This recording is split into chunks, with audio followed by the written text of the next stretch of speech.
Okay, let's jump right in. Today we're doing a deep dive, but forget abstract ideas for a moment. We're starting in a workshop, really. Yeah, a potter's workshop. Exactly. We're looking at that powerful biblical metaphor, Israel as clay in the potter's hand. Hmm. And our mission is simple. See what this image tells us about God's sovereignty, our dependence, and, Israel's identity, straight from the sources. And it's great that the foundation isn't some dense text, but like you said, an actual observation. God tells Jeremiah basically, go watch a potter. Right, let's unpack that foundational scene in Jeremiah 18. So Jeremiah goes, he watches, Yeah, and he sees the clay vessel being made, but then it gets spoiled in the potter's hand. It messes up. it fails. But the crucial part, the really amazing part, is what the potter does next. He doesn't just toss it aside. No, he immediately starts reworking it, makes Yeah. it into something else, something useful. Okay, so the immediate takeaway for Israel's identity is Israel is the clay. Yeah. That's clear. Ah. They're completely under God's sovereign control. and the spoiled vessel. That represents their sin, their failures. Precisely. But the reworking, that's God's mercy right there. It's conditional, though.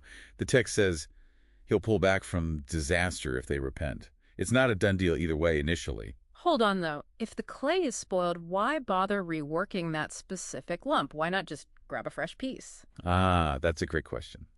I think it's because the metaphor is fundamentally covenantal. God owns this clay, even in its messed up state. Okay. Reworking emphasizes his commitment to Israel, not just his power over creation. It shifts the focus from just physical making to moral transformation, spiritual remaking. Which leads us perfectly into Isaiah 64, doesn't it? That moment of total surrender. Yes, amidst ruin, judgment, Zion's a wilderness, Israel cries out together. We are the clay and you are our potter. We are all the work of your hand. It's this profound acknowledgement of their status. They're saying, we're created, we depend on you, please reshape us.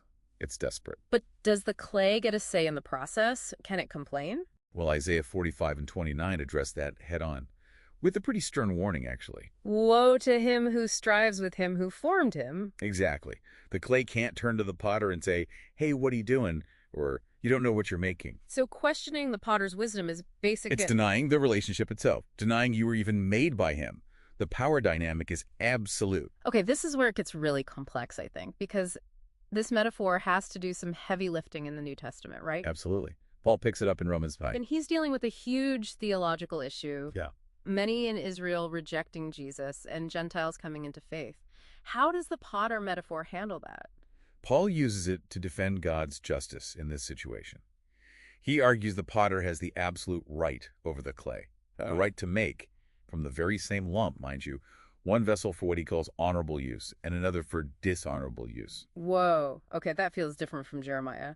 There, the clay itself was spoiled by sin. Here, it sounds more like the potter's making a sovereign choice beforehand. It's a significant development, yeah. It's about God's purpose and election. So what does this do to the identity of Israel as the clay? It redefines it. It means Israel, as the chosen vessel, isn't automatically everyone born into the nation. Mm-hmm. Instead, the clay, that same lump, yields a faithful remnant from physical Israel. Right, those who believe. And crucially, it now also incorporates believing Gentiles. They become part of the vessels of mercy. So the identity shifts from purely ethnic to faith-based, chosen by the potter's sovereign will. Exactly. The selection process is God's prerogative. Okay, let's try to synthesize this. Right. Looking across these passages, the clay metaphor seems to give Israel's identity 3 layers. First. Created and owned, belonging entirely to the potter, to God. Second, needing to yield. Whether that's submitting to judgment or receiving mercy, the clay has to be pliable in his hands. Right. Submission is key.